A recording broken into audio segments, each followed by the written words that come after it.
Bueno, pues muy buenas tardes a todos. A ver. Como decía aquel speaker de la Casa de los Comunes cuando el Brexit, orden.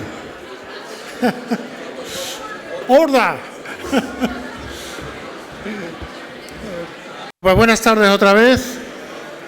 Vamos a dar paso al plenario con los dos casos que están previstos en la agenda, con una advertencia que ya lo comentó Jesús Galván antes, que es que hemos invertido el orden de ambos casos. Por tanto, vamos a hablar de imagen médica en primer lugar, ¿vale? Y para hablar de imagen médica en primer lugar, yo me voy a limitar a hacer una presentación de los ponentes que nos acompañan para darles paso y luego tratar de vigilar que no se nos vaya mucho el tiempo para que no se nos eche la hora encima y se nos enfríe el pescado frito en la moraga. Entonces, imagen médica en 2030. A ver, la importancia de la imagen médica en lo que es la asistencia sanitaria yo no la voy a descubrir ahora, pero sí he estado mirando algunos datos pues, para tratar de prepararme esta presentación, ¿no? Y son algunas cifras que siempre nos ayudan a conocer la magnitud de las cosas. Por ejemplo, en España se hacen al año más de 40 millones de pruebas de imagen médica. De estas casi, un poco menos de la mitad son radiografías.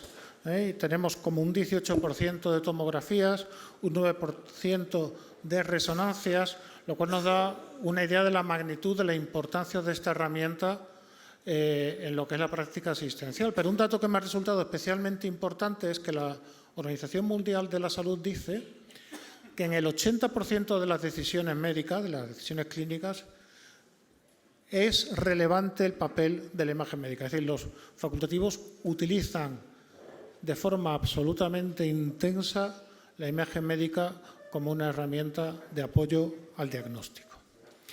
Y la imagen médica tiene otras características y está dando pie a otras disciplinas, a otros fenómenos, como uno que también he descubierto preparándome esta presentación, que es el que denominan la radiómica, es decir, convertir la imagen médica en números a la inversa para poderlos tratar de forma automatizada, parametrizar y sustituir la valoración, digamos, del ojo humano de lo que es el resultado de la prueba por una analítica avanzada, información agregada, etcétera.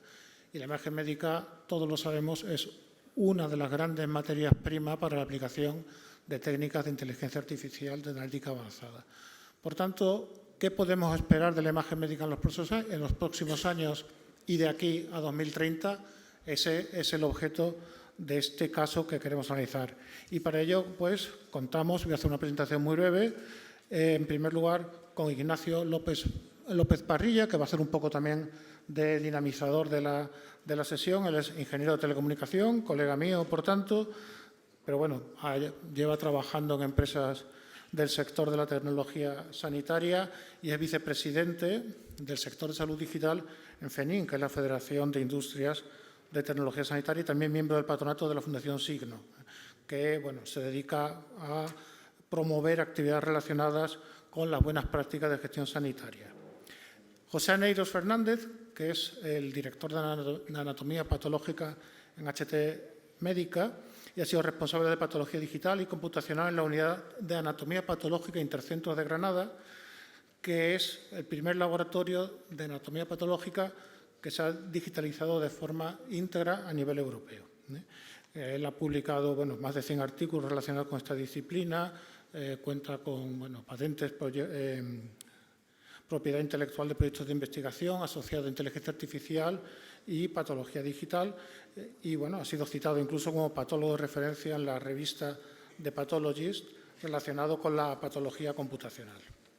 Marcial García Rojo es el jefe de servicio de anatomía patológica en el Hospital Universitario de Jerez, es el coordinador científico del proyecto PADIGA, que es un proyecto para la transformación digital precisamente de la anatomía patológica aquí en Andalucía y es miembro de los grupos de trabajo de IHE y DICOM de anatomía patológica y ha sido presidente de la Sociedad Europea de Patología Digital y de la Asociación Iberoamericana de Telesalud y Telemedicina. Y por último, Antonio Luna Alcalá, que es radiólogo, también es emprendedor y científico, el director científico de HT Médica, que es una organización sanitaria con más de 26 centros diagnósticos repartidos por toda España, diagnóstico basado en imagen médica, y es editor también de la revista Radiographics y parte del consejo editorial de AJR, y ha sido profesor clínico asistente en el Departamento de Radiología de Case Western Reserve University en Cleveland, y ha dirigido muchos cursos de radiología, sobre todo en el área de IA y resonancia magnética aplicada a la oncología y cardiología, y tiene también más de 100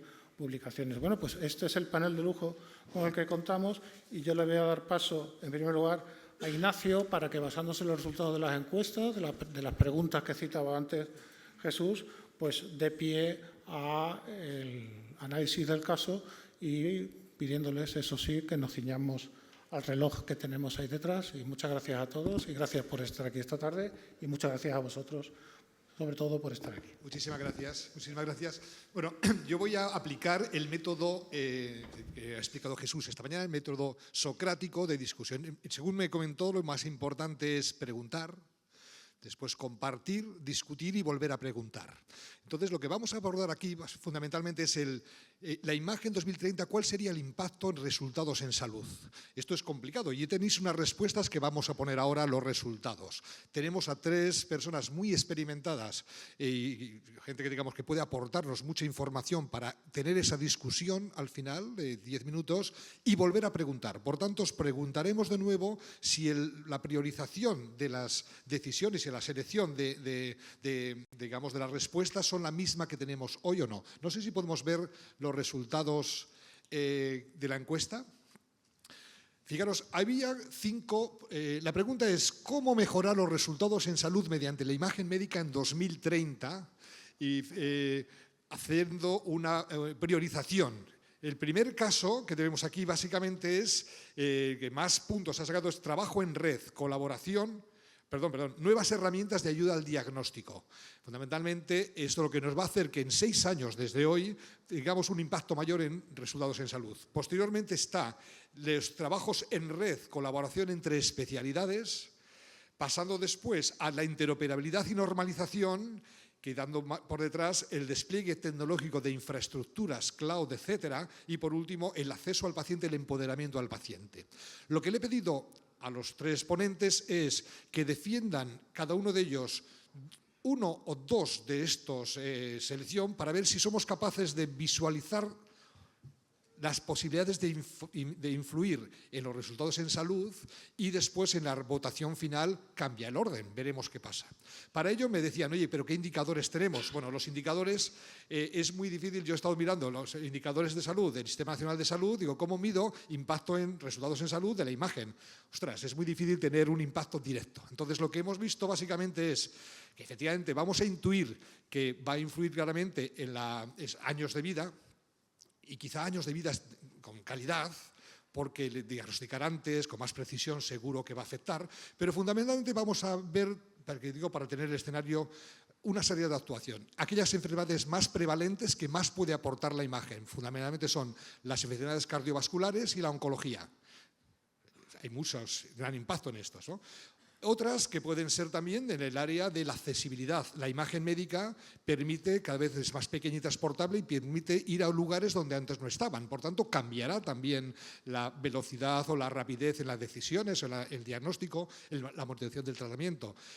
Otra, ese acceso para muchas personas, también puede ser la sostenibilidad medioambiental. Estamos preocupados como sector, y quizá también el hecho de hacerlo de otra manera evite desplazamientos, reduzca consumos y hagamos que este sistema sea menos generador de gases de efecto invernadero. Bueno, hay muchas áreas, no podemos ir a un indicador, pero yo creo que ellos os van a ilustrar, y no quito más tiempo, para ver en estas áreas qué podemos esperar. Esperamos contar con 5 o 7 minutos para discutir todos. ¿Vale? Gracias.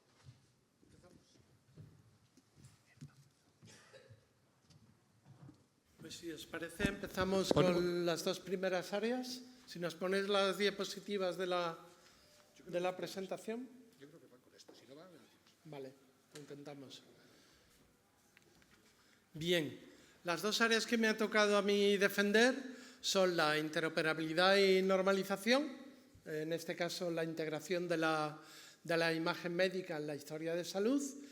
Y el segundo área, que vemos que ha quedado un poquito más retrasado en la gráfica inicial, es el acceso del paciente a la imagen médica. Empezamos con la interoperabilidad. Estamos viendo continuamente nuevas modalidades de imagen, desde las imágenes de PET-TAC, ahora será resonancia y TAC, próstatas de fusión, en otras especialidades como en la nuestra. Ahora estamos luchando para que la patología digital también se tenga en consideración en las normas internacionales. IH, DICOM, HL7, ya lo tienen en cuenta.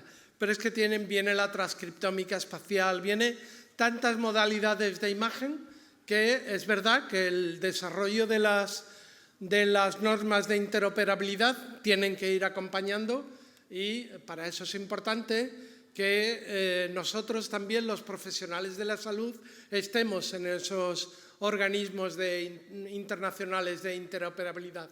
Pero es que también vienen nuevas técnicas de visualización, ya no es un monitor, ya puede ser una pantalla táctil, puede ser un dispositivo móvil, y todo esto viene afectado también por las normas de interoperabilidad. Y en tercer lugar, ha cambiado la forma en la que trabajamos con las imágenes. Antes lo que hacíamos era digitalizar las imágenes, visualizarlas, pero ahora le estamos pidiendo que se ejecute un algoritmo para que me filtre imágenes, para que me cuantifique biomarcadores, etc. Nos está cambiando el trabajo, y todo esto requiere unas normas internacionales para que las implementaciones sean más sencillas. Si no, con tanta modalidad, con tanta diversidad en la forma de trabajar, si no estableces unas mínimas normas internacionales, por ejemplo, en el flujo de trabajo, pues será imposible que los desarrollos lleguen a tiempo y no se queden obsoletos. A su vez, vemos como las herramientas de inteligencia artificial están ayudando en el desarrollo informático, pero también hay que tener en cuenta que esas normas de interoperabilidad tengan en cuenta ese factor, tengan en cuenta de qué forma afectan las herramientas de inteligencia artificial al desarrollo, ¿no? Veremos, por ejemplo, afecta distinto si utilizas objetos DICOM, si utilizas objetos XDS, etc. Todo eso lo tenemos que tener en cuenta. Y luego algo esencial es que empezamos a hablar de, como digo, de imagen multimodal, pero no solo con dos modalidades de radiología, o una de radiología y otra de medicina nuclear. Es que ahora lo que estamos luchando es para que tengamos la integración de la anatomía patológica, con la radiología, con la imagen macroscópica, con el vídeo, con la imagen endoscópica de digestivo o de neumología, etc. Esa integración multimodal no es posible si no es gracias a estas normas de interoperabilidad. Y luego es cierto que la interoperabilidad no es solo algo técnico, hace falta una interoperabilidad, una gobernanza en el uso de estas técnicas que sí que están establecidas en nuestras oficinas técnicas de interoperabilidad en los sistemas de salud, pero que hay que contemplar también la privada y la conexión entre las distintas comunidades autónomas, que tiene muchas ventajas, como son que las normas existentes están funcionando. Lo que está funcionando en radiología se está extrapolando a otras especialidades médicas y está funcionando. ¿Que requiere cambios? Claro, hemos tenido que adaptar la norma DICOM para que admita imágenes más grandes de los 64.000 píxeles, porque las imágenes de anatomía patológica superan ese límite, pero gracias a Dios están evolucionando, ¿no? Sí que necesitamos intercambiar imagen con otros centros, que sobre todo con los concertados. En mi provincia, en Cádiz, esto es esencial, porque trabajamos conjuntamente no solo en radiología, también en otras imágenes. Nos aporta fiabilidad, nos aporta mejor disponibilidad de esas imágenes, evita tener que duplicar estudios porque no está disponible, no encuentro el TAC, como no está el TAC y resulta que se lo hizo en un hospital privado. Bueno, afortunadamente, gracias a estas normas ya se han resuelto estos problemas. Y luego también precisan en imagen médica el que uno tenga una infraestructura adecuada. Es cierto que las normas de interoperabilidad sería más sencillo aplicar a lo mejor un formato propietario para visualizar más rápidamente la imagen y a lo mejor utilizar un formato DICOM pues requiere en nuestro caso un poquito más de infraestructura, pero creo que la inversión merece la pena. Y la segunda parte, la del acceso al paciente o empoderamiento a la imagen médica o empoderamiento, creo que es esencial, y es esencial no solo en radiología. No es que el paciente pueda acceder a las imágenes de radiología, genial, y se ha demostrado, en esa gráfica lo vemos, que cuando pasamos de ponerle en ese portal de paciente, en esa carpeta del ciudadano, cuando pasas de ponerle solamente el informe en texto de radiología a ponerle las imágenes, el número de visitas se incrementa exponencialmente para acceder a esos informes o a esas imágenes. El paciente lo necesita, lo comprende mejor con esos informes multimedia, que a lo mejor basta con poner hipervínculos a las imágenes y no tener que andar haciendo una composición gráfica de esos informes. Es decir, el esfuerzo que supone para el médico y para la tecnología necesaria a convertir un informe de texto en un informe multimedia es muy básico y muy sencillo, y la tecnología hoy en día lo permite. Y además mejora muchísimo la comunicación entre el médico y el paciente, o en el caso de la enfermera, entre la enfermera y el paciente. Facilita muchísimo, y los patólogos lo sabemos muy bien, la segunda opinión. El hecho de tener que evitar enviar preparaciones, objetos físicos y transmitirlos a través de la red hace que una segunda opinión en oncología que llevaba una semana, ahora mismo se puede hacer en cuestión de 2 horas. Yo puedo tener una segunda opinión ya resuelta, ¿no? Gracias a que el paciente también tiene su imagen, se la puede llevar, tiene acceso a esa imagen y se la puede descargar en un formato estándar. No utilicemos formatos propietarios para lo que se tiene que llevar al paciente, incluso en aquellas imágenes pesadas como son las de anatomía patológica. Y eso es todo. Gracias. Muchas gracias.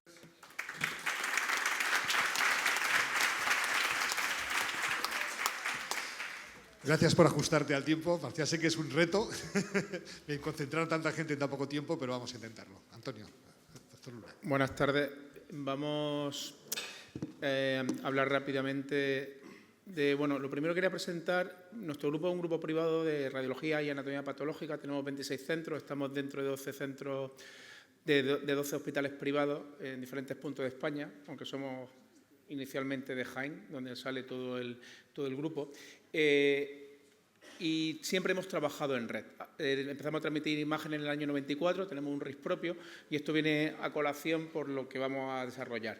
Dentro de nuestra empresa tenemos 2 líneas asistenciales, radiología y anatomía patológica, y fundamos una empresa de inteligencia artificial en anatomía patológica, que el siguiente ponente fue el principal impulsor, pero que ya no forma parte del grupo, pero bueno, la fundamos y durante 3 años ha sido un spin-off de nuestra empresa.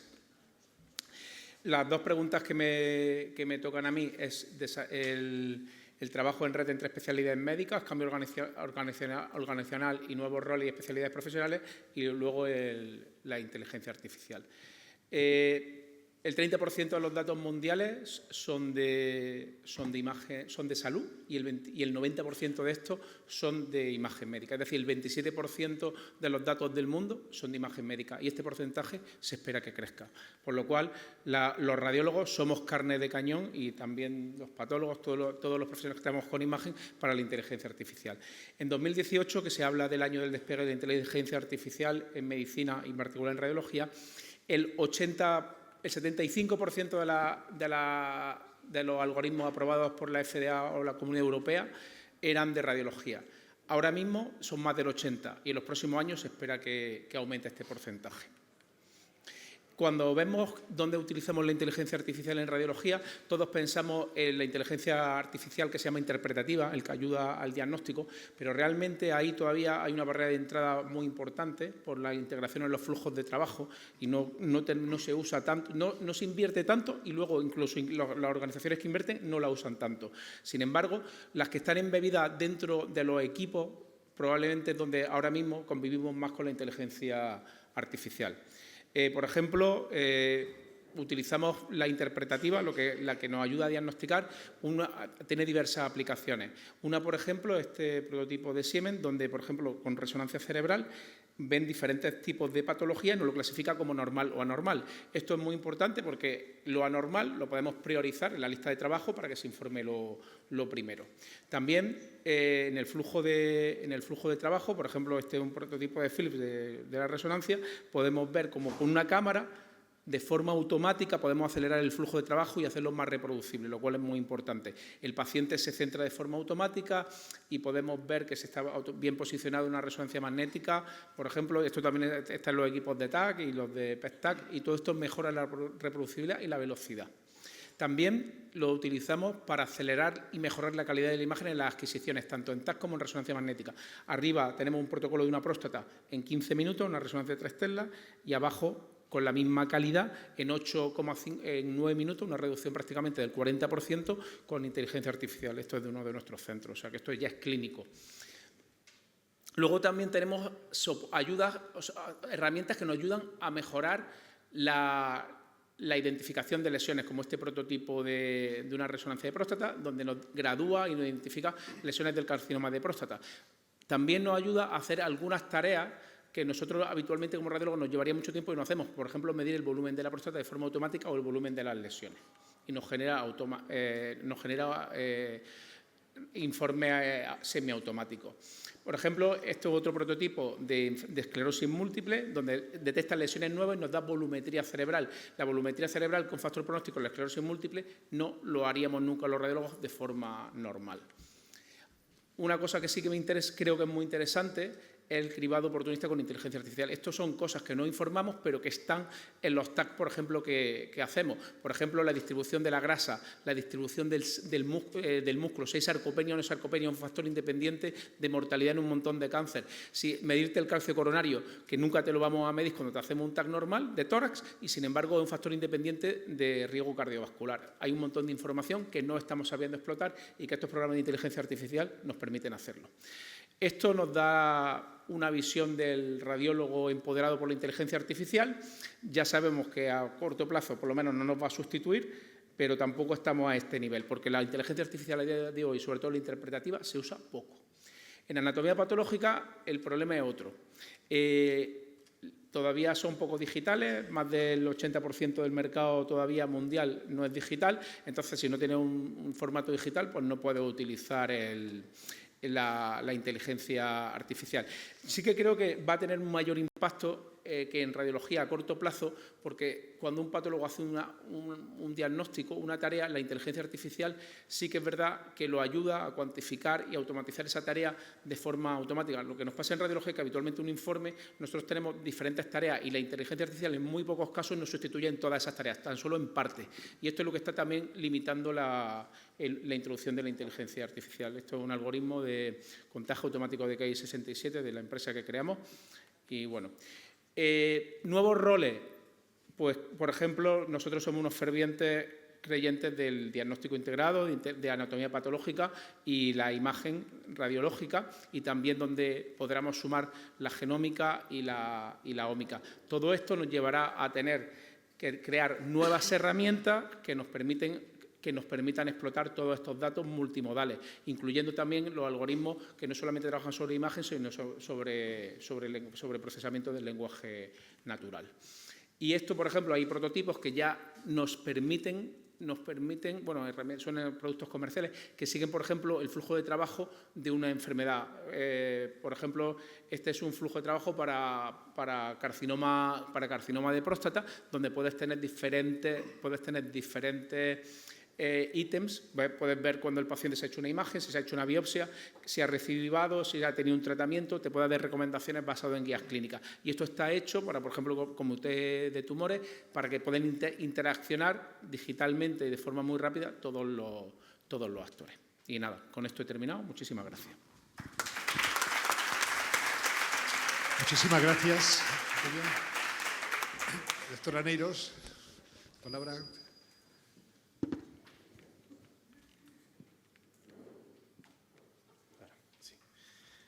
Bueno, yo me he encargado de dos temas, de la utilización de herramientas de inteligencia artificial en el mundo de la anatomía patológica, que me he ido un poco por la rama, voy a ser un poco más generalista, no me voy a meter tanto en términos médicos, y otro tema que es el despliegue tecnológico. La primera pregunta que me hago, hace un patólogo aquí hablando en un foro de informáticos de despliegue tecnológico. Ni idea, ni papá.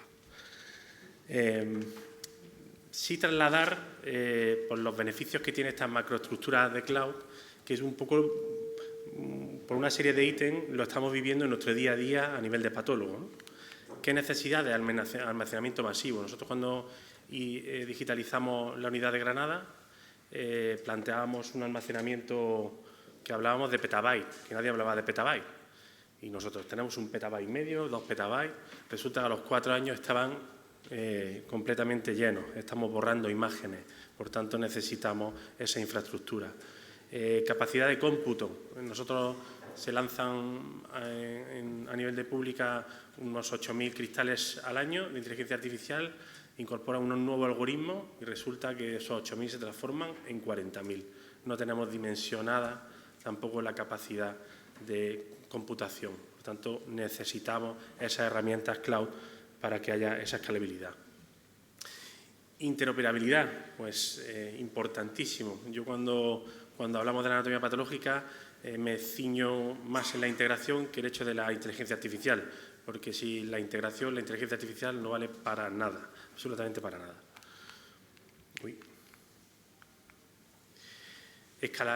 La escalabilidad dinámica, eso es fundamental, sobre todo por el hecho de almacenamiento de datos, flujos de trabajo y, sobre todo, nos preocupa ahora, y a todo el mundo nos está preocupando, el tema de la seguridad del dato.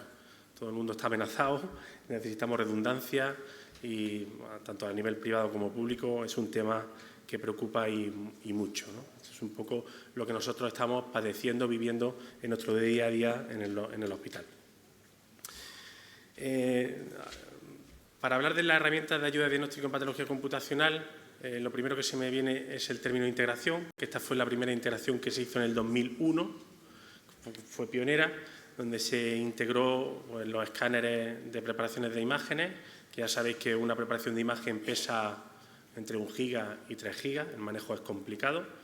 El sistema de información del laboratorio, que sería como un GIS, y la empresa de inteligencia artificial, todo eso de forma automatizada. Cuando llega una muestra en el registro, automáticamente se lanza la inteligencia artificial sin que el patólogo tenga que subir la imagen, interaccionar, y eso se hizo con esta integración a 3 bandas que fue bastante complejo. Prácticamente tardamos 1 año en integrar este proceso. Yo no he puesto el título, pero me ha venido de perlas por un artículo que publicamos, que hicimos desde Granada, que lo publicamos en el grupo Lancet, que es un poco un estudio Delphi para hacer una fotografía, como si te montara en el DeLorean, y hiciera una fotografía de cómo se verían los servicios en el 2030, un poco con la imagen del 2030.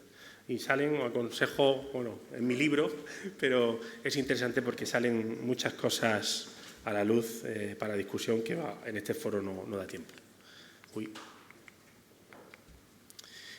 Participaron 24 expertos a nivel internacional, sobre todo la mitad fueron de Estados Unidos, de diferentes especialidades. Los consensos mayoritarios, sobre todo en los índices de calidad o los índices de rendimiento, se llegaba al acuerdo de que la inteligencia artificial producía una gran estandarización del diagnóstico, se empezaban a automatizar los datos anotados por parte de la IA, o sea, el manejo de datos estandarizados, informes mucho más complejos, objetivos, porque la anatomía patológica, igual que la radiología, es bastante subjetiva, o sea que la inteligencia artificial viene a incorporar esa objetividad por parte de la imagen médica. Se hablaba mucho del tema de cómo influenciaría la inteligencia artificial en el trabajo del patólogo. Siempre se hablaba, yo recuerdo en el 2016, la llegada de la inteligencia artificial barrerá a todos los patólogos, ni mucho menos. El consenso de los expertos fue que habrá que adaptarse, que no se adapte lo pasará mal, estará, pero lo pasará mal. Y sobre todo que nos va a proporcionar, y lo estamos viendo en nuestro día a día, nuevas competencias dentro del servicio de anatomía patológica como controladores de validaciones e incluso roles de otro personal como técnicos que gracias a estas herramientas pueden incorporarse incluso en el diagnóstico.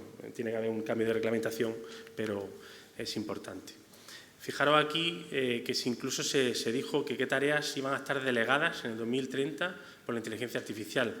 Yo, después de escribir el artículo, después que se publicó, esto lo veo un poco poco realista, porque siempre tendrá que estar validado por el patólogo, pero estamos incorporando en nuestro día a día, vamos tachando de ese listado toda esa cantidad de algoritmos que se están generando en inteligencia artificial en el ámbito de la anatomía patológica. Yo creo que es el punto más atractivo dentro del tema de la inteligencia artificial. Lo otro lo llamo como una inteligencia artificial más antigua, imita al patólogo, no hace cosas diferentes. Sin embargo, el futuro, que ya se está haciendo mucha investigación sobre ello, donde va realmente a cambiar el paradigma o se van a clasificar nuevos pacientes, va a ser en estos modelos predictivos de inteligencia artificial basados en múltiples datos, una inteligencia artificial multimodal, integrativa, con radiología, con la radiómica, patómica, que empezamos a hablar ahora. Pues un tema, para mí, el más importante es los modelos predictivos, que tendrá un periodo de validación bastante amplio. La verdad es que no se ve nada lo que he puesto. Y después quería abrir otra situación, que es el tema de la ética y la regulación del uso de la inteligencia artificial, que salieron muchos ítems, quién era el responsable, si se hace un buen o mal uso de esa inteligencia artificial, si uno se acostumbra a utilizar esa inteligencia artificial y da el botón sin ver la imagen. Hay muchos temas ahí, sobre todo regulatorios, de certificaciones, que ha cambiado y hay que adaptarse. Ya está. Muy bien.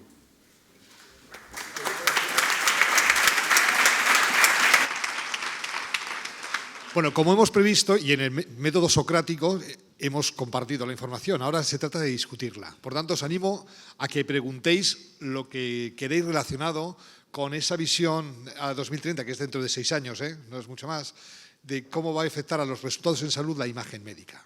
Os animo. Al fondo...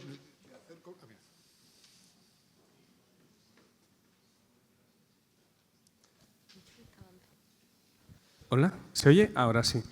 Muchas gracias por la presentación. Me ha parecido muy, muy interesante y muy necesaria, ¿no? Porque estamos, yo creo, todos...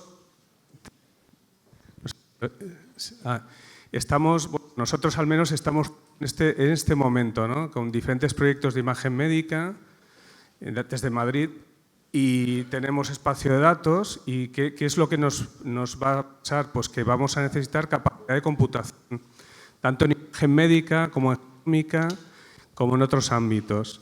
Entonces, yo la pregunta o la reflexión era, claro, hay que decidir cómo vamos a hacer en el uso de inteligencia artificial y, sobre todo, para el subir datos para procesar en nube o apostar por hacer una inversión dentro de nuestros CPDs para hacer procesamiento con bus. Un poco la reflexión, porque es el problema, yo creo, que nos está encontrando en estos momentos. Muchas gracias. Entiendo que es nube o on-premise. Sí. ¿Alguien quiere responder? Sí. A ver, efectivamente, la dimensión del almacenamiento que necesitamos es enorme.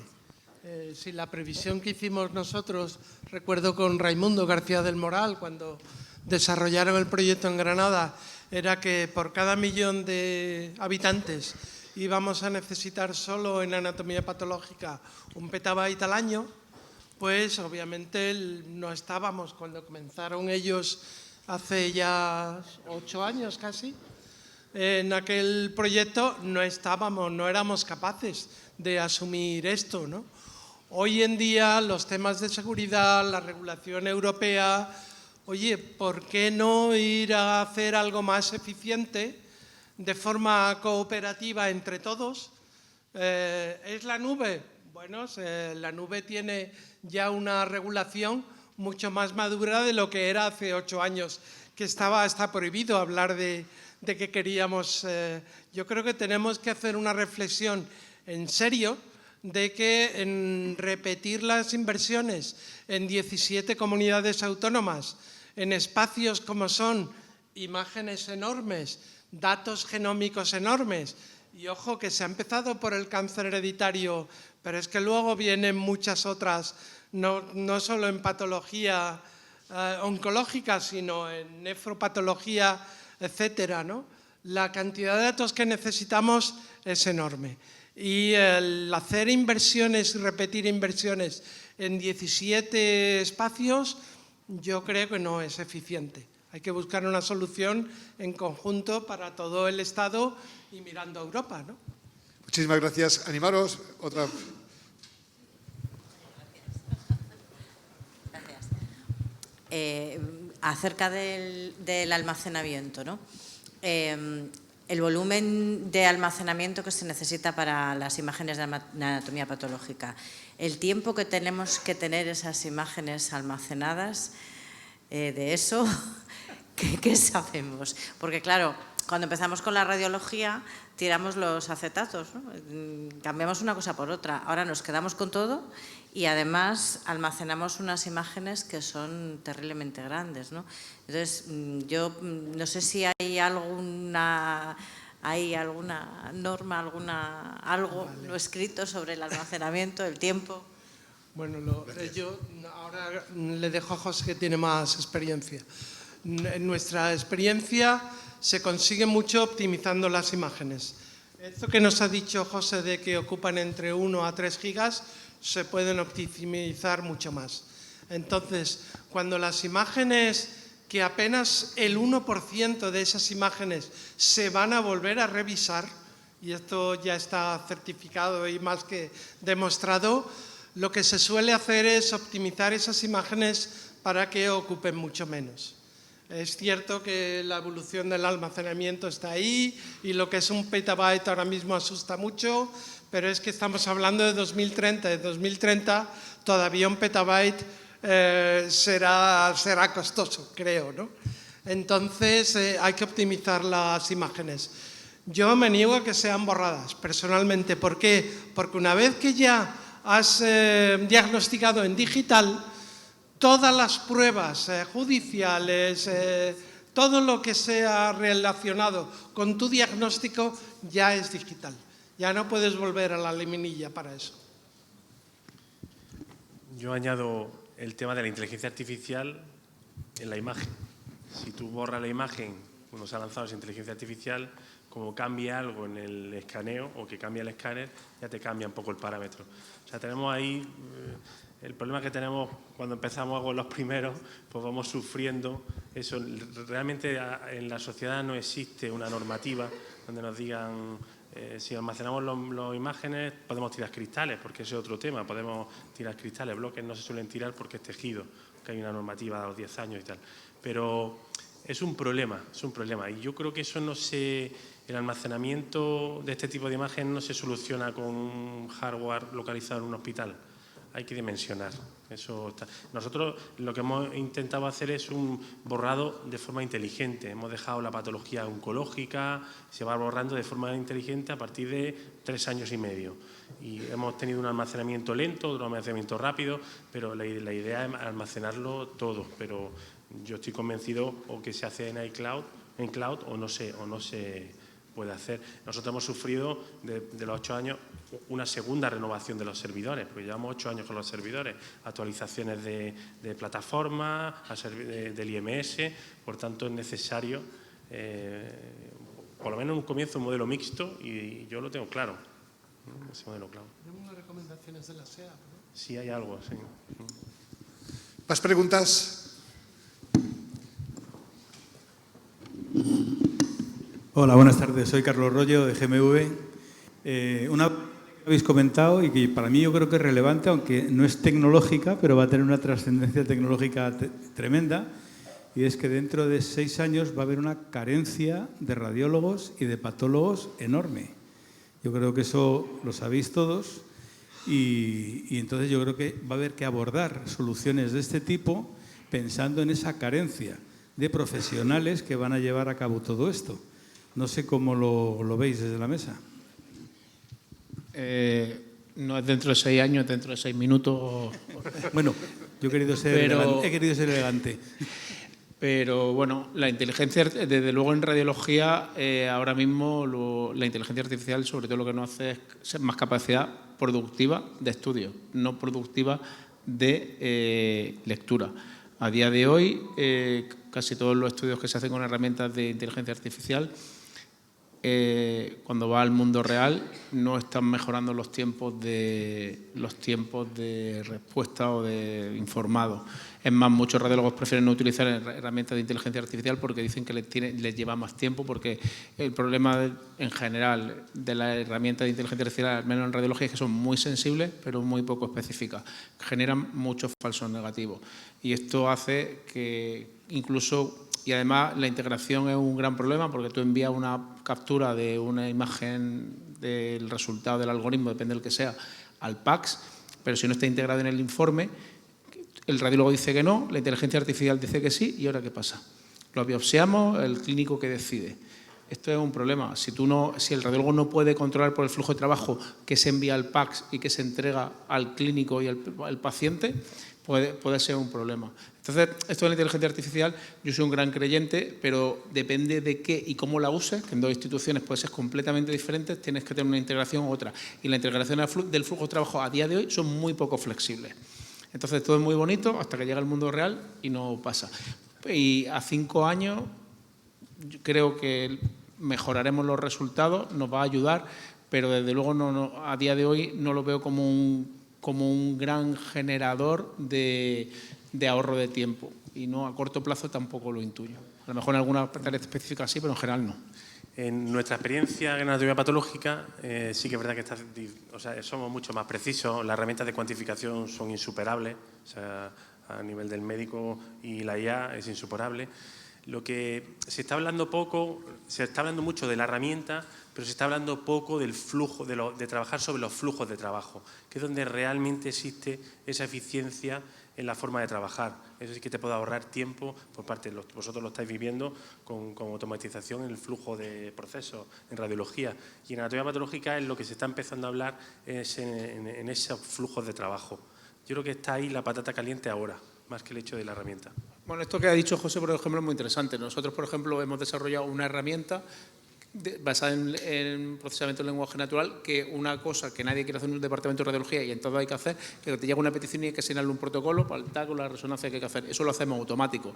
En nuestra organización conllevó más o menos un ahorro de tiempo completo de 7 personas, que eso nadie quería hacerlo y funciona súper bien. Y esto sí que ahorra tiempo, pero no es de informado. Muchas gracias.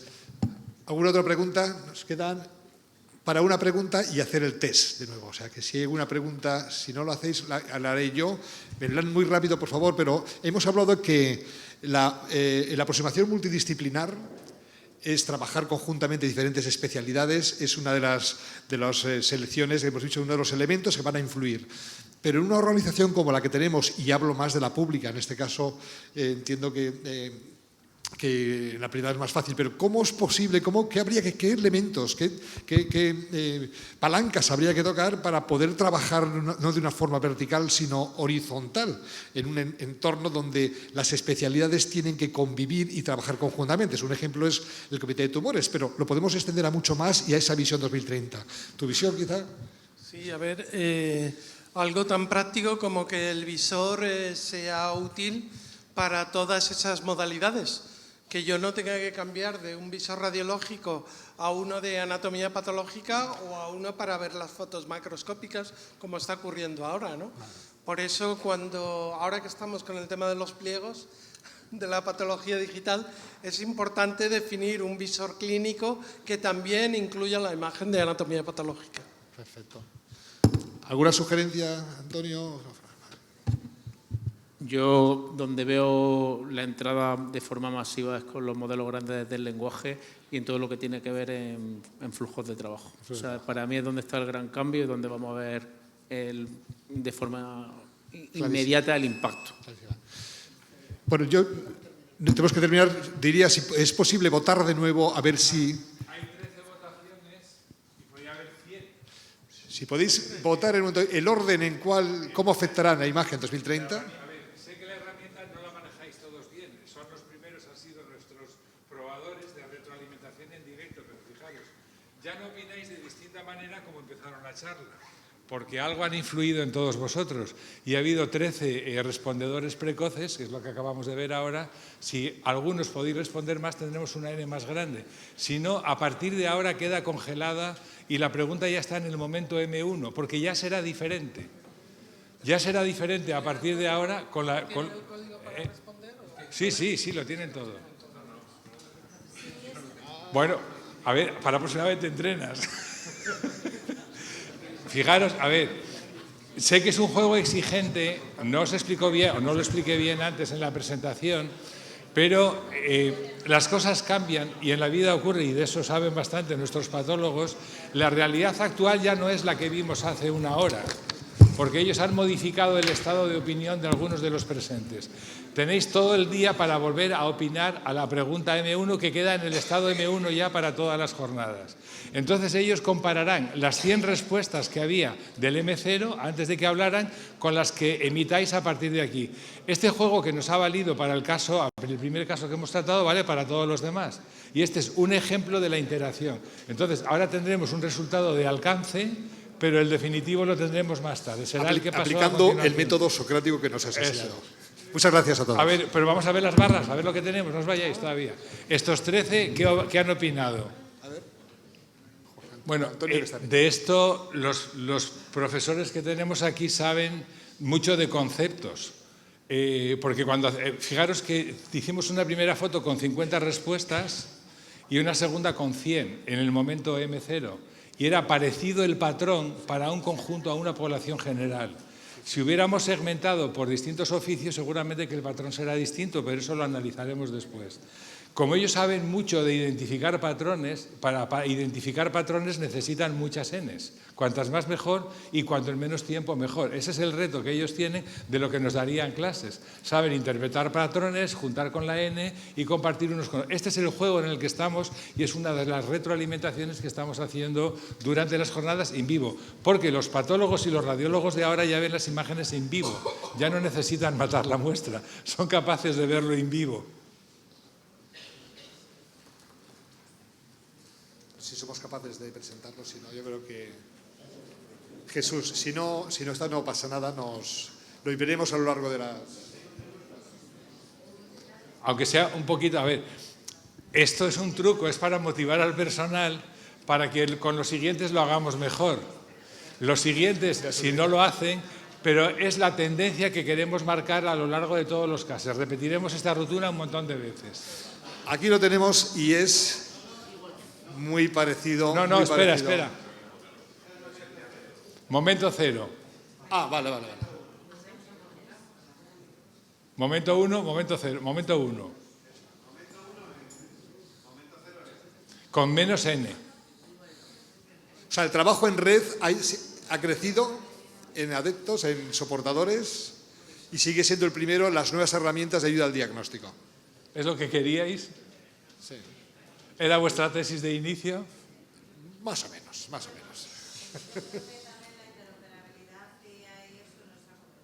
Efectivamente, tienes razón. Y la línea roja no se mueve. Creéis poco en el paciente, ¿eh? Yo creo que el paciente es un... No, a ver, si es conocimiento tiene su lógica. El que se moja en los informes, ¿quién es? El patólogo y el radiólogo. Sí. Y el paciente sufre la etiqueta, ¿no es así? Sí. Bien, muchas gracias. Muchas gracias por esto.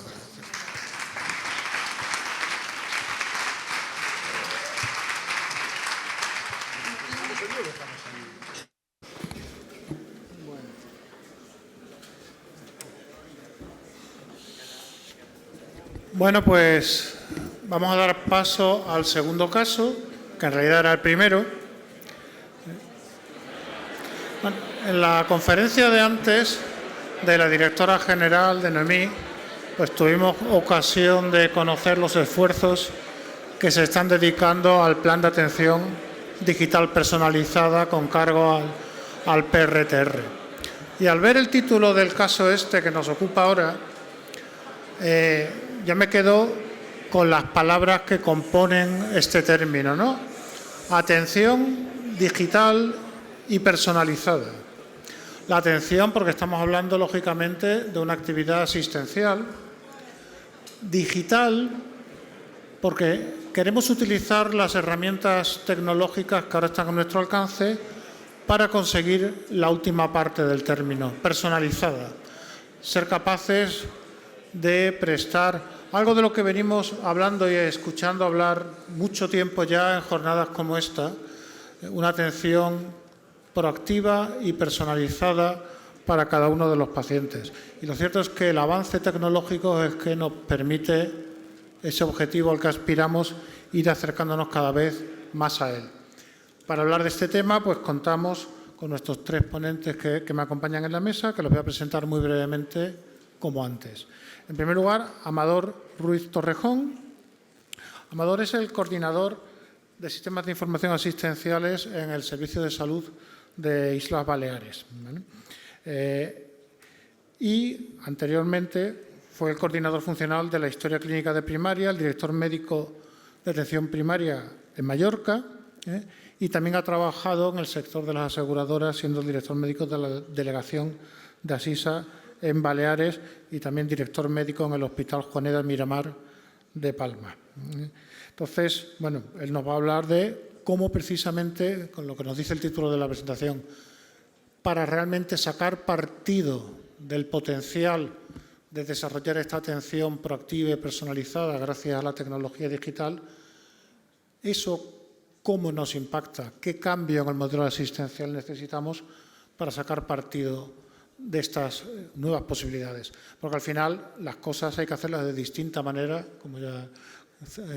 como todos conocéis la famosa cita, para conseguir resultados diferentes. Entonces, el modelo asistencial tiene que cambiar. Muchas veces la tecnología es la palanca que promueve ese cambio. Y en la mesa cuento con dos representantes de Microsoft que nos van a aportar su visión. En primer lugar, Cintia Quintana, que es ingeniera de telecomunicación. Veo que tenemos una gran representación de la profesión hoy en las jornadas. Y máster en inteligencia de negocio, pues, que se dedica fundamentalmente al asesoramiento de organizaciones en proyectos de transformación digital, en proyectos estratégicos, ¿no? Y Pedro Rubio, ingeniero en informática, licenciado en matemáticas por la Autónoma de Madrid y que lleva pues más de 15 años de experiencia en el sector, sobre todo en el ámbito de la transformación digital del sector público y específicamente de la sanidad, y ambos trabajan en el equipo de venta especializada de aplicaciones de negocio para el sector sanitario en Microsoft en España. Así que por mi parte, pues les agradezco mucho que estén aquí hoy y les doy la palabra en primer lugar a Amador para que nos vaya centrando la cuestión. Y como antes, ahí tenemos el reloj en rojo amenazante, pediros que nos ciñamos al tiempo con el que contamos.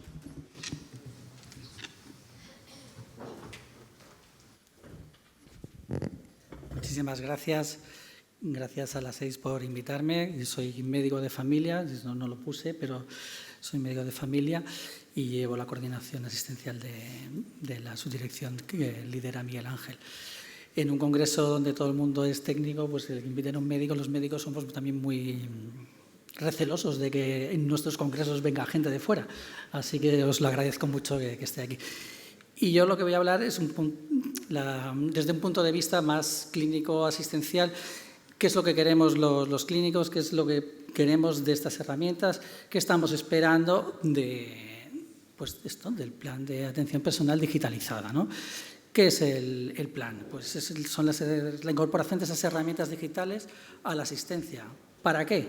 Pues para conseguir un sistema que sea personalizado, proactivo, participativo, colaborativo, inteligente, equitativo también, porque tiene que dar cobertura a todo el mundo. La ventaja que tenemos ahora con las tecnologías es que llegan a todo el mundo. Vamos a partir de un modelo clínico asistencial tradicional, que es un reactivo, basado en la... Bueno, que os voy a contar que no sepáis, que es un modelo que tras la pandemia hemos visto que realmente no es sostenible, ¿eh?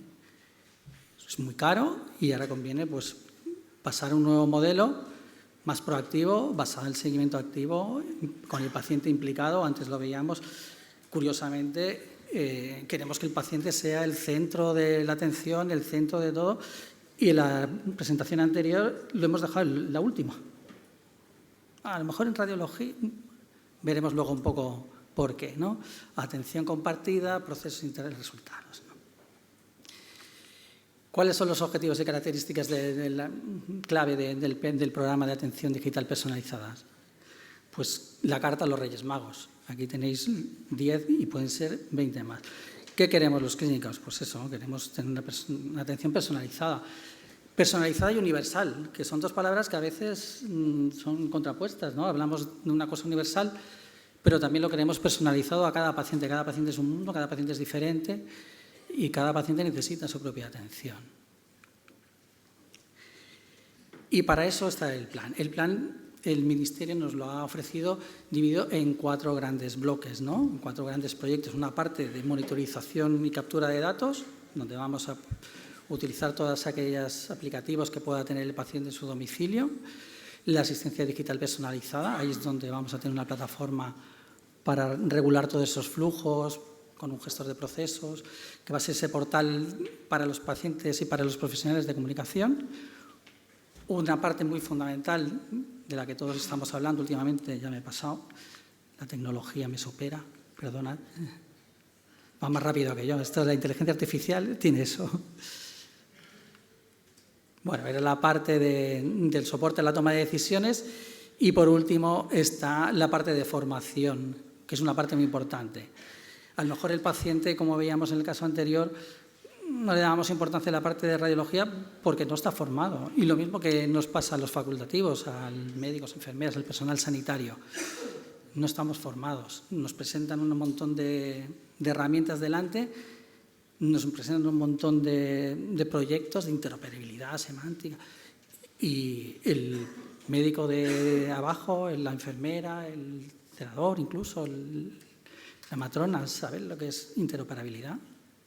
Pues es una de las cosas que creemos que es también importante y que servirá para que el PADP sea también esa palanca de cambio en el modelo asistencial que perseguimos, ¿no? Para la creación de un PADP, pues ¿qué necesitamos? Las 2 primeras partes, que son más asistenciales, identificar el proceso, hemos de saber qué vamos a tratar y por qué impacto va a tener, definir esos elementos, quién va a actuar, cuáles van a ser los actores que van a trabajar con ese paciente, qué tipos de pacientes. Aquí metemos también asociaciones de pacientes. Las otras 2 columnas son más tecnológicas, herramientas de creación, el orquestador, herramientas de ejecución, agendas, tareas, formularios, todo eso mucho más dinámico. Y las 2 últimas son un poco más entre ambos, ¿no? El cuadro de mandos, que es lo que vamos a medir.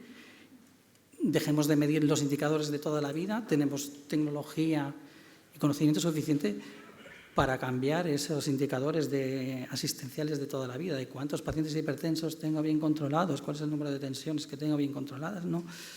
Hablemos un poco de lo que va a ser ese cambio con un programa de atención personal digitalizado, multidisciplinar, donde el paciente no acaba en primaria y empieza en el hospital un nuevo proceso, sino que es un proceso continuo. Así los indicadores de primaria no acaban en el hospital y los indicadores del hospital no acaban en primaria. Y por último, y no menos importante, la parte de formación, que os comentaba antes. Es importante empoderar al paciente, pero empoderarlo correctamente, no solamente en su enfermedad, sino en la utilización de esas nuevas tecnologías. Pero no nos olvidemos tampoco del profesional. El profesional también no basta con ponerle un GIS, no basta con decirle, mira, aquí le das y aquí pones los diagnósticos. No, hay que enseñarle y hay que ir un poco... Ya os digo, yo soy médico de primaria y yo fui de la generación del 93. En aquella época vivíamos un cambio del modelo tradicional de ambulatorio a centro de salud y éramos gente que nos formamos en el hospital, nos formábamos muy bien y fuimos con mucha ilusión a montar esos centros de salud. Ahora ya ha pasado un poco ese boom Ya casi nadie quiere ser médico de familia, ¿pero por qué? Tenemos mucha tecnología, pero no sabemos utilizarla, no sabemos darle provecho, nos consumen las listas de espera y la cantidad de pacientes que vemos cada día. El plan de atención digital personalizada viene a eso, viene a ayudarnos a gestionar toda esa demanda de una manera real, no solamente a base de indicador o a base de incentivo. Y nos centramos en 3 visores. Un visor del cupo, quiero saber cómo están mis pacientes. Un visor para el paciente, que sepa cómo va su enfermedad, cómo está, qué es lo que tiene que hacer. Y un visor de proceso para ver y cuantificar que realmente estamos haciendo y estamos haciendo las cosas bien. Aquí tenéis un diseño funcional, lo que sería un flujo, pero lo importante es que veáis que esos 4 estamentos, ¿no? El dispositivo de seguimiento, la app del paciente, la comunicación con el paciente, ese orquestador de procesos donde va a estar toda la inteligencia del proceso y, por último, el portal de gestión asistencial. ¿Y qué programas vamos a implementar? Pues todos los que se nos ocurran, no solamente de pacientes crónicos, puede ser cualquier tipo de paciente. Para eso necesitamos la implicación, en este caso nuestro, del servicio de salud e incluso de nuestros interlocutores, para poder tener una elección y una definición de procesos que sea adecuada. Y un poco pues esto, los que os quiero transmitir, ¿no? ¿Cuál es el cambio de modelo asistencial a un cambio de modelo organizativo, con implicación del paciente, participación de todos los profesionales, con un tiempo asignado al desempeño de cada tarea? No es lo mismo ver un paciente que viene por un recordatorio de una baja que un paciente que tiene una depresión mayor. Hay que ajustar esas agendas, las agendas no son iguales, el tiempo no es el mismo que vamos a dedicar, ni los recursos. Capacidad de gestionar esas listas de trabajo y una gestión luego orientada a lo que son los resultados de salud, no solamente a contar el número de pacientes que he visto. ¿Qué puede aportar el plan de atención digital personalizada al servicio de salud? Pues todo esto y yo creo que mucha más. Es que si no, no me caben y no se ven. Conclusiones. Personalización de la atención, cambio en el modelo asistencial y medición de resultados en salud. Creo que estamos ante una oportunidad que no debemos dejar pasar. Tenemos el conocimiento, tenemos las herramientas y últimamente también tenemos la financiación. Nos falta armarnos de valor y empezar a hacer ese cambio. Ya está. Muchísimas gracias.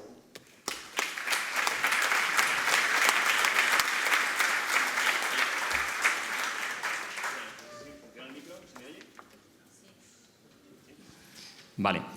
Bueno, pues nos corresponde ahora a mi compañera Cintia y a mí pues, ilustrar desde el plano tecnológico cómo hacer realidad pues, los objetivos que Amador nos ha trasladado, ¿no? Ese cambio en el modelo asistencial, cómo implementar un plan de atención digital personalizado a través de herramientas tecnológicas como las que vamos a presentar en el día de hoy. Entonces, bueno, antes de presentar en detalle el caso que tenemos preparado, sí que nos gustaría explicar cómo hemos llegado a este punto, ¿no? ¿Qué elementos hay en el lado de Microsoft que nos permiten presentar soluciones tan aterrizadas como las que vamos a ver en el día de hoy, ¿no? Entonces, bueno, hemos querido destacar cuatro puntos fundamentales.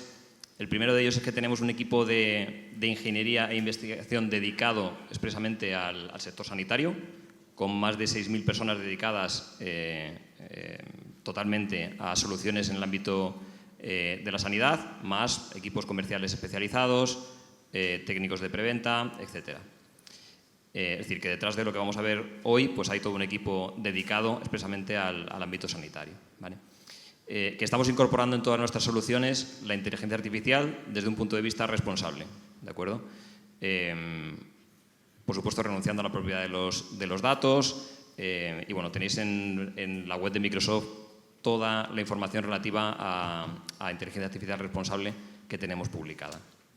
Por supuesto, todas estas soluciones, al final quien las configura y las hace realidad adaptándolas a cada caso y a cada implementación es nuestro ecosistema de partners, ¿de acuerdo? Que forma parte una parte indispensable del éxito de este tipo de proyectos, ¿vale?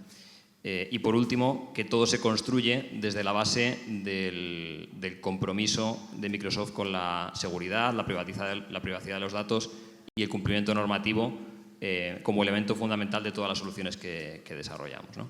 Y esto nos permite poner en marcha, como decía, pues, soluciones específicamente dirigidas para contextos de negocio transversales a cualquier industria, pero muy especialmente para el sector sanidad, soluciones como las que venimos a contar en el día de hoy.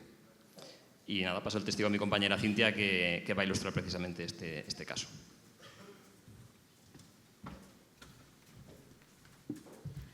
Vale, yo creo que hoy nos han dado un reto bastante importante, ¿vale? Además de invitar a personal que no es médico ni doctora a vuestra charla, y además ser la última charla antes de pasar a lo divertido de la noche, ¿vale? Queríamos, sobre todo hoy, en lo que os vamos a enseñar, inspiraros en todo lo que es posible con la tecnología y con tecnología que existe a día de hoy. Es decir, no os venimos a enseñar algo que hay que empezar a construir en un futuro, sino son herramientas que a día de hoy ya tenéis disponibles, ¿vale? Por supuesto, pagando, pero las tenéis disponibles, como todo, pero que podéis empezar a utilizar para vuestro día a día y para poder llevar a cabo, ¿vale? Y hacer esa implementación de ese plan de atención digital personalizado que queremos a día de hoy. Os traemos 3 escenarios principales, ¿vale? El primer escenario está enfocado en poder proveer un autoservicio, en poder empoderar, antes comentaba Amador, al propio paciente a que pueda ser más proactivo también en su atención, en encontrar la información que a día de hoy pues o está en un lenguaje que no entiende o es extremadamente complicada, ¿vale? Y ponérselo sencillo. Luego veremos también, en la charla anterior hablábamos, oye, pues qué impacto está teniendo la inteligencia artificial en el día a día, ¿vale? Del personal sanitario y cómo podemos impactar para que su trabajo sea mucho más sencillo desde el punto de vista de productividad. Y por finalizar, ¿vale? Los datos, cómo tomamos decisiones a partir de cada una de esas tareas o esas interacciones que vamos teniendo con nuestro paciente según el plan y cómo podemos ver un impacto real en los indicadores que queremos nosotros como organización tener en cuenta. El primer escenario, proveer un servicio autoasistido y personalizado. Aquí lo que vemos principalmente es modernización en cuanto a las interfaces de los usuarios. Vosotros sabéis que a día de hoy lo que no tengamos en el móvil pues ya se nos es un poco más complicado poderlo tener el de la mano. Aquí la idea es que más allá de proveer una interfaz digital, ya sea web, ya sea móvil, pues también que podamos modernizar la forma en la que los humanos, en la que los pacientes acceden a la información.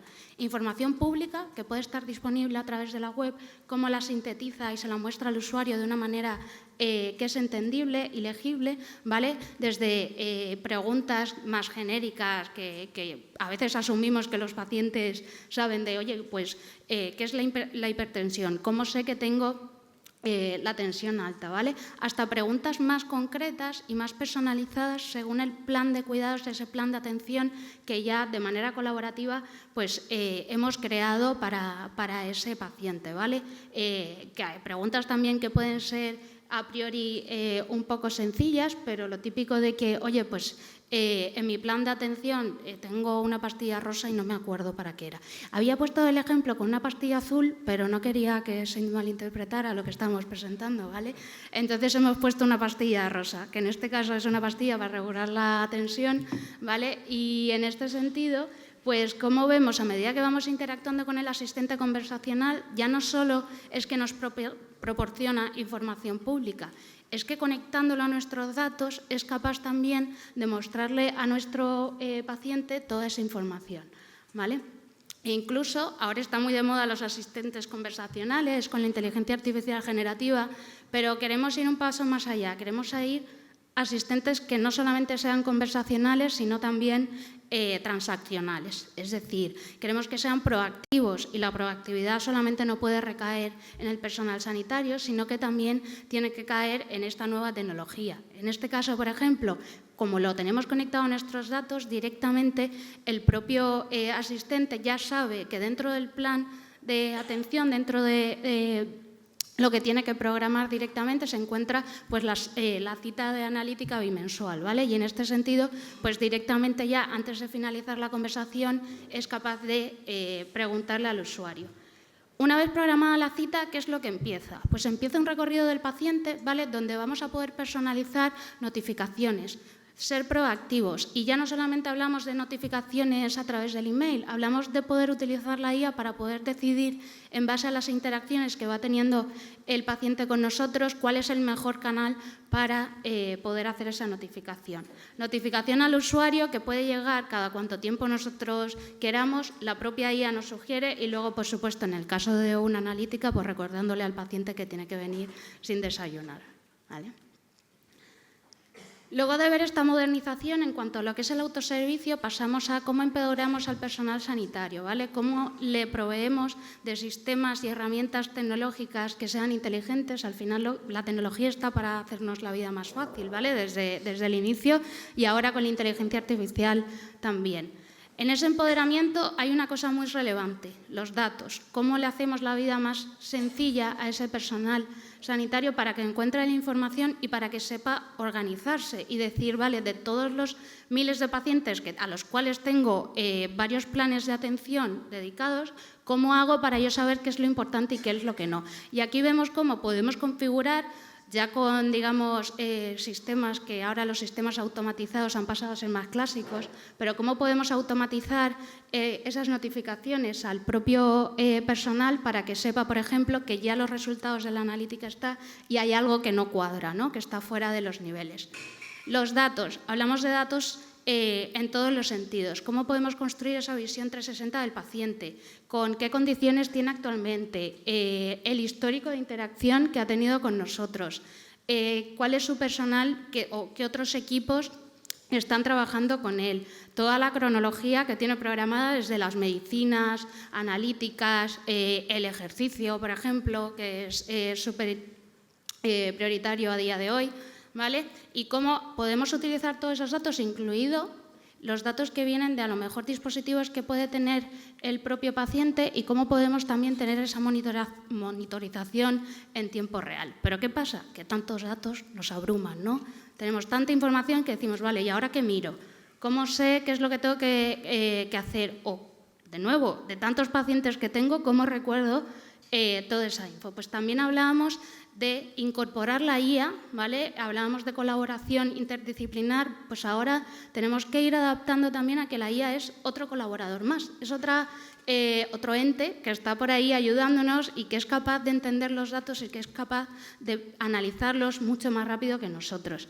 Hablamos de una notificación de que hay algo que no cuadra dentro de lo que es la analítica, ¿no? Algún parámetro que está fuera de rango, ¿vale? Y que así vamos alertando, vamos siendo proactivos en cuanto a la información que le vamos presentando al personal sanitario. Por supuesto, adaptado a cada uno de los roles. No es la misma información que ve pues el enfermero que ve el especialista, ¿no?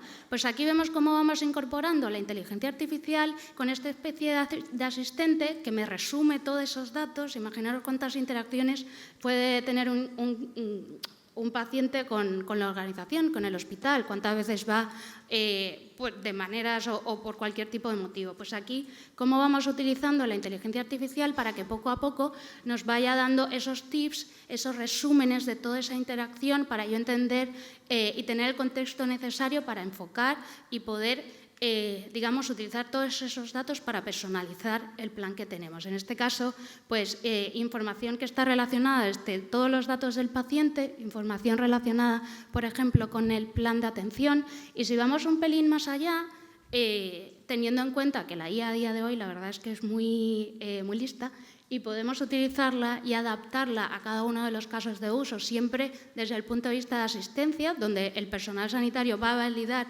cada uno de los elementos que nos dice, pero cómo también nos puede decir, en dependencia y saber interpretar esa analítica, cómo impacta con el resto de información que tenemos del paciente, los dispositivos que nos mandan indicaciones, qué ha dicho en determinadas consultas, y a partir de ahí pues nos puede proponer, por ejemplo, que es súper interesante, qué tipo de cambios tenemos que hacer en el plan de atención y qué tipos de cuidados. En este pues cambiamos una pastilla por otra, ¿vale? Por el indicador de potasio que había dado alto y cómo podemos utilizar esto para ir directamente, ¿vale?, al plan de atención, al plan de cuidados, donde podemos ver todas las actividades planificadas y podemos hacer ese cambio precisamente para decir, bueno, pues ya no te toca este medicamento, te toca el siguiente, y hacer esos cambios de manera rápida, de una forma mucho más ágil y eficiente por el acceso que tenemos a los datos y por la facilidad que nos da la IA de poder entenderlos, ¿vale?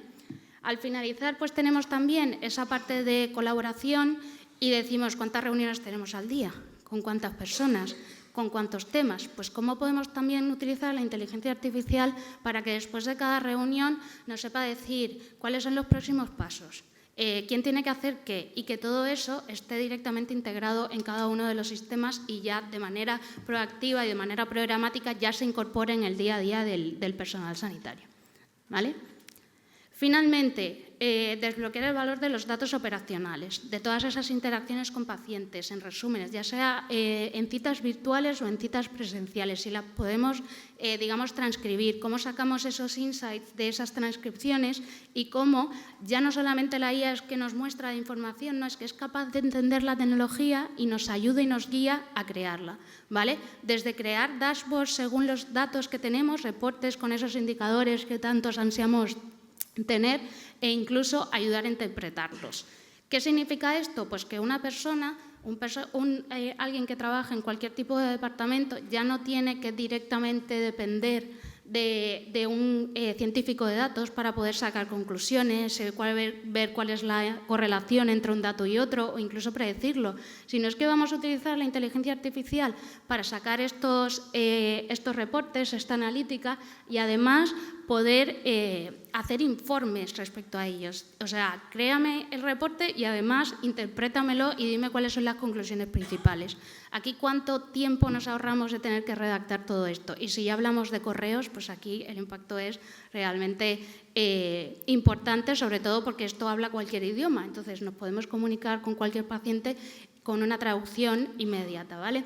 Y al finalizar, pues la idea va de ir compartiendo reportes, ir creándolos para poder tener una visión holística de qué es lo que está pasando en el hospital, cómo está impactando precisamente, o en el caso de la parte de cuidados personalizados, qué impacto tiene, cómo el cambio de medicación o el ser proactivos hace que el paciente no tenga que volver a entrar a la consulta de un especialista, o cómo esa personalización de lo que vamos haciendo con el paciente hace de que no vaya a ver al especialista incorrecto o que no venga sin ningún motivo a emergencias, ¿no?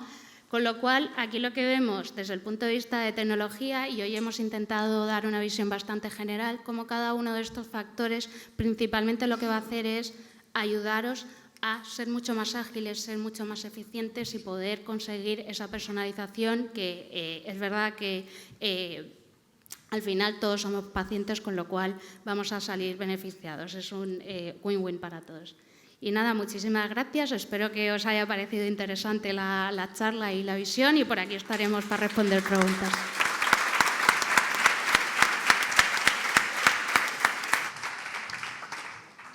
Sí, aquí por cerrar un poco la visión que hemos hecho del caso de uso, hemos ido pasando por bastantes pantallas en poco tiempo, entonces hemos ido, creo, bastante rápido, pero espero que hayáis podido identificar dentro de lo que es el recorrido que ha hecho Cintia algunos de los elementos clave de lo que es un plan de atención digital personalizado, ¿no? Hemos visto bastante enfoque en la personalización, hemos visto una ficha 360 del paciente con varias secciones donde veíamos pues, episodios activos, histórico, alergias, etcétera. Es decir, hemos tratado de ilustrar elementos que consideramos clave del plan, ¿no?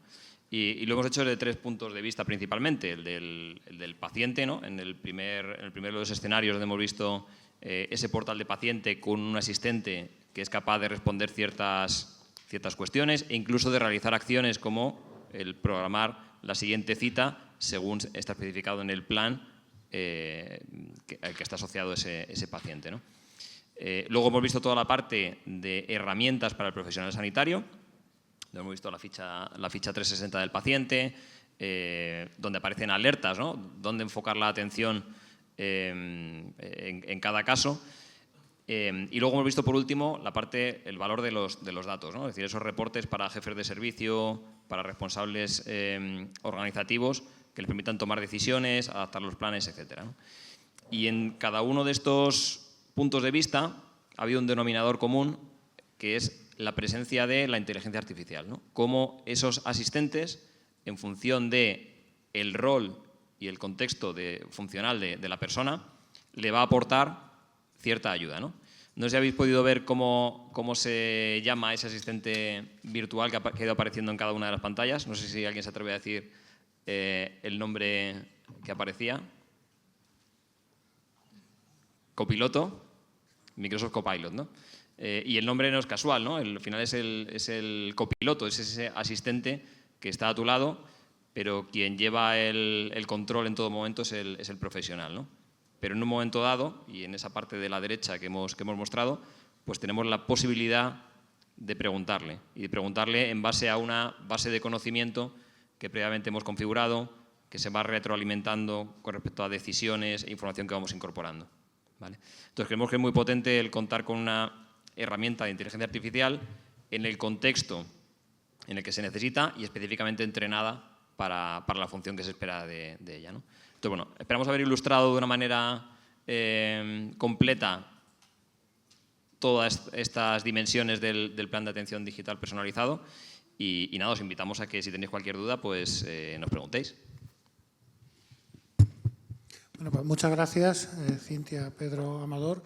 Hemos visto los planes de atención digital personalizados desde la perspectiva asistencial del servicio de salud y también, bueno, de la perspectiva de las herramientas, ¿no?, que la industria, en este caso Microsoft, pues pone a disposición para aplicarlos y desarrollarlos. Y ahora nos queda un poquito de tiempo para alguna pregunta, así que si alguien quiere preguntar algo, pues que levante la mano por aquí. ¿Tiene micrófono o te lo acerco yo? Ah.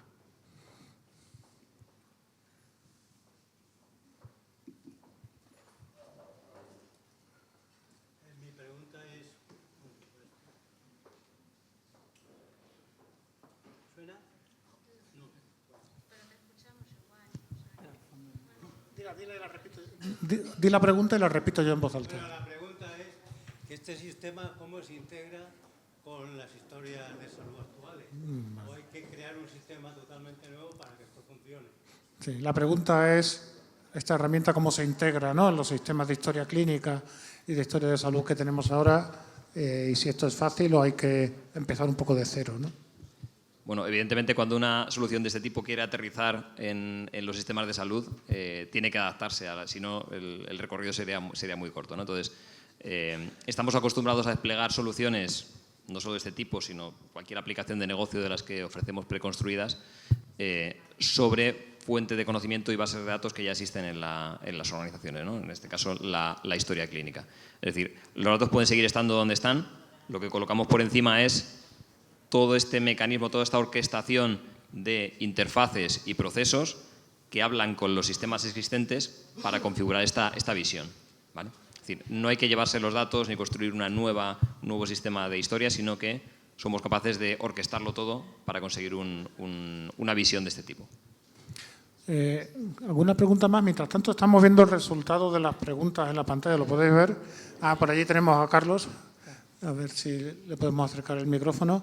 Y mientras tanto vemos un nivel de participación escaso, por un lado, pero un empate casi, ¿no?, entre todas las posibles respuestas. Esto es algo también digno de llamar la atención. Carlos.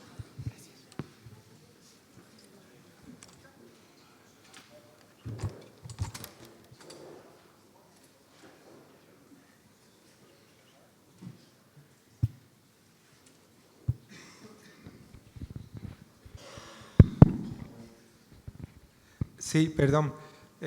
Muchas gracias por las presentaciones. Quería hablar un poco, creo que esto Microsoft sí lo sabe, que nació impulsado por Microsoft en Estados Unidos, pero ya se ha creado el capítulo europeo de una iniciativa que se llama TRAIN, que es sobre Trustworthy and Responsible AI Network de hospitales. Es una iniciativa de la mano de Microsoft para hacer la inteligencia artificial responsable y creíble.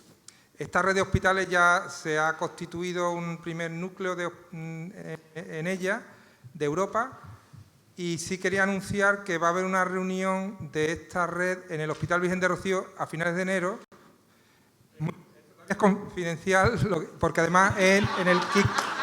No, la reunión esa no es confidencial de un proyecto europeo que no se ha firmado el gran agreement todavía. Es un kick-off que va a haber... No podéis contar nada, ¿eh? Y lo que invito desde aquí a la participación en la sesión que va a haber sobre TRAIN, y quiero ya hacer difusión de esa iniciativa, porque bueno, lo que se intenta es hacer una colaboración para la buena práctica en la inteligencia artificial responsable. Gracias. Sí, bueno, yo creo que un poco refleja lo que habíamos comentado, ¿no? sobre la inteligencia artificial responsable, y que se plasman iniciativas como esta, ¿no? Como hemos comentado, pues tenemos un montón de información publicada en nuestra web sobre todos los acuerdos, memorándums, etcétera, que estamos firmando en este sentido. Y bueno, pues por supuesto esto es el fiel reflejo de que esto es una realidad y que la tenemos tan cerca como en esta iniciativa que se acaba de comentar. ¿Alguna pregunta más mientras vemos que siguen evolucionando las respuestas? Adelante. Sí, Alejandro Pazos de la Universidad de La Coruña. ¿Cuáles son las prevenciones? ¿Cuáles son los cuidados que tenemos que tomar para usar de una manera fiable y eficiente el Copilot, por ejemplo, o cualquier otra herramienta de inteligencia artificial? ¿Cómo se van a manejar las alucinaciones? ¿Cómo se va a manejar el que haya normativas nuevas que no estén recogidas en el entrenamiento previo que se hizo? Porque esto se hace en base al entrenamiento a situaciones previas. Si hay situaciones posteriores a cuando finalizó el entrenamiento, pues puede darnos problemas. En fin, ¿cómo podemos estar seguros que lo que nos está diciendo es adecuado? Porque estamos en sanidad. Somos conscientes de que es un entorno que requiere especial cuidado, y de hecho por eso está ese equipo que comentaba al inicio, ¿no? Ese equipo de alrededor de 6.000 personas trabajando en soluciones específicamente destinadas para este caso, ¿no? A ellas se suman y trabajan en colaboración también con el resto de ingenieros que están impulsando todas las iniciativas de Copilot, donde está centrándose casi toda la inversión en innovación que está haciendo Microsoft en estos momentos, ¿no? Entonces, bueno, la gestión de alucinaciones y este tipo de cuestiones que pueden restarle credibilidad en pruebas piloto que estamos haciendo, etcétera, al final estamos enfocándolas de una especial manera en el sector sanitario, con pruebas específicas y validándolo por personas, como digo, que están enfocadas en el ámbito sanitario. Es decir, aquí pues estamos haciendo pruebas piloto que están intentando reducir en especial ratio el tema de las alucinaciones en el ámbito sanitario, ¿vale? También entra en juego que las bases de datos que estamos intentando entrenar para esto son específicas del ámbito sanitario, ¿vale? Es decir, esto no es el ChatGPT que podemos estar utilizando a nivel usuario, sino que tiene un proceso de refinamiento mucho más potente. ¿Y el tema de ontologías y estándares? ¿Qué ontologías médicas están usando? Porque claro, si estamos en una situación en la que detrás de una etiqueta semántica no siempre está el mismo concepto para todos los intérpretes, pues vamos a tener muchos problemas. Sí, ahí es donde estamos haciendo ese trabajo que, como comento, que es el Bot for Healthcare, que es un poco el que refleja ese enfoque, ¿no? Un entrenamiento específico basado en semántica, en conceptos, etcétera, específicos del ámbito sanitario. Es decir, que digamos que, por simplificarlo, hay una versión específica para el ámbito sanitario de esta parte de Copilot.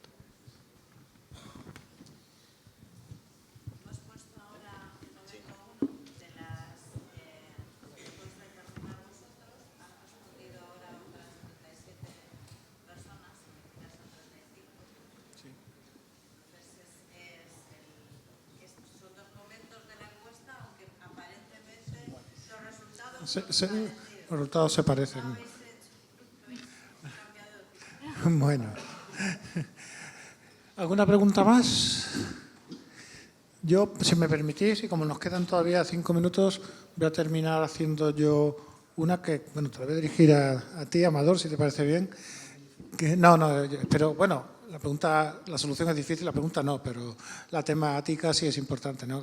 Claro, este tipo de herramientas que permiten el seguimiento proactivo, individualizado, incluso la monitorización remota de los pacientes, la captación de datos de los pacientes, la automatización de parte del tratamiento de esos datos para guiar o avisar o aconsejar al profesional.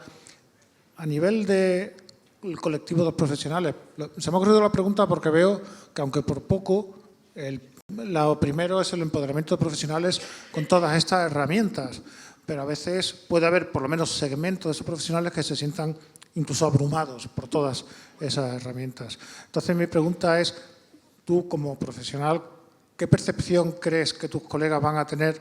Y no me refiero a los más innovadores, los más echados para adelante, ¿no? Sino a la media, ¿no?, de ellos. ¿Cómo van a coger este tipo de herramientas? ¿Es fácil el cambio ese de modelo asistencial o habrá ahí un tiempo grande porque eso pues tenga su resistencia y sus procesos? Bueno, de todos es conocido la resistencia que tiene el profesional sanitario al cambio. Solo hay que ver cuando intentas cambiar un GIS en un hospital o en un centro de salud, lo primero son uñas y luego al cabo de un año alguien te lo agradece, pero al cabo de un tiempo. Es cierto que una de las cosas que insistía en el PADP, por ejemplo, es la capacitación y la formación del profesional sanitario. El profesional sanitario, antes hablabas de las guías. Los médicos utilizamos las guías y te puedo asegurar que muchos no están actualizadas y nadie, si yo ahora tuviera que competir con la inteligencia artificial haciendo un examen MIR, seguro que la inteligencia artificial sacaría mejor puntuación que yo y no le dan el título, gracias a Dios también. Pero sí que es cierto que para el profesional muchas veces él ha cogido esa carrera, esa especialidad porque es una vocación, es humanista y nos buscan las personas. Cuando hablas de tecnología es como que les da un poco de miedo, aparte de que haya gente friki que hay en todos lados. Pero sí que es cierto que si tú le vas enseñando al profesional a decirle cómo tiene que hacer las cosas y para qué y por qué, cuál es el sentido, por qué tiene que meter aquí el diagnóstico, por qué no lo tiene que meter allá, y haciéndole las cosas fáciles. Cuando pasamos del papel al ordenador, el único cambio que hubo realmente fue que teníamos una pantalla delante del paciente. Para los que somos tímidos nos iba muy bien porque así no lo veías, pero para el paciente pues es una barrera más dentro de las barreras que hay. Entonces, y esa barrera 20 años después sigue estando, ¿vale? Por mucho, y el médico cuando le preguntas se pasa más tiempo escribiendo que viendo al paciente, ¿eh? Ya sea en un papel o ya sea en el ordenador. Y yo creo que el convencer al profesional no de que la inteligencia artificial le va a sustituir. Hoy veníamos en el avión, un niño se ha atragantado y si tengo que esperar a que la inteligencia artificial le saque la tortilla de la boca, aún estamos esperando. Hay cosas que son cosas que no cambiarán nunca y que seguirán haciéndose. Pero sí la manera de trabajar. Por eso es muy importante y yo creo que estamos ante la oportunidad de hacer un cambio en el modelo. El modelo nos ha servido 20 años. Que ya son muchos. Hoy en día no hay nada que dure 20 años ya, ni los coches. Pero ya es el momento de que ese modelo al que estamos muy acostumbrados y en los que nos sentimos muy cómodos porque somos los protagonistas, pues empieza a ser ya un poco, no diré decadente, pero sí a renquear y es un sistema caro. Creo que estamos en el momento, y también se comentaba antes, dentro de 6 minutos ya no habrá un radiólogo, no habrá un atomopatólogo ni un radiólogo intervencionista ni un cardiólogo intervencionista y sobre todo los que venimos en islas donde traer profesionales sanitarios cuesta muchísimo, pues lo estamos sufriendo. Y se trata pues de ir de la mano del profesional, escucharle, ver cuál es su flujo de trabajo y adaptar esa tecnología a ese flujo de trabajo y adaptar un poco a la situación real. Las consultas han cambiado, pero la manera de trabajar no. Tenemos ordenadores, tenemos la historia digital, tenemos mucha información, el tiempo por paciente no ha cambiado. Yo no sé si el paciente que va a entrar ahora va a venir por un dolor de cabeza, si va a venir por una depresión, si va a venir porque se ha enfadado con su madre, si es una incertidumbre y eso también genera mucho estrés. Hablamos del síndrome del burnout del profesional. porque tiene que atender muchos pacientes en poco tiempo y a veces lo que le ponemos le complica más la vida que le ayuda, ¿no? Ahora mismo tenemos historias clínicas repletas de datos, pero con escaso valor, porque no están bien codificadas, porque son difíciles luego de exportar esa información, porque al médico o al profesional le dijo escribe aquí y lo utiliza como un procesador de texto, no lo utiliza como una herramienta.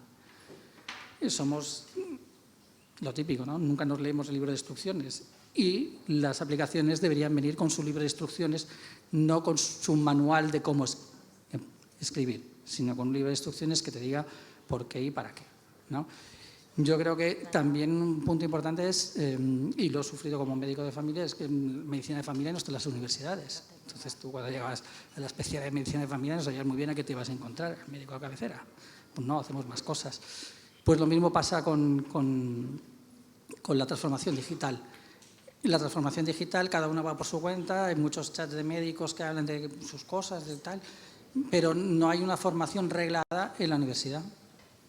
Y yo creo que ahí es donde empezaremos a ir alimentando ese campo para que el profesional, en el momento que se enfrente realmente, no solo al paciente, sino a las nuevas tecnologías, sea capaz de enfrentarse a ellas y solucionarlo, sin que le provoque esa sensación de incertidumbre y al final ese síndrome del burnout, de estar quemado porque nadie me entiende y solo veo pacientes y de ahí no salgo, ¿no? Yo creo que el PADP es una buena herramienta, pero hay que ponerla en marcha. Pues muchas gracias y justo acaba de sonar el tiempo, o sea que gracias a todos.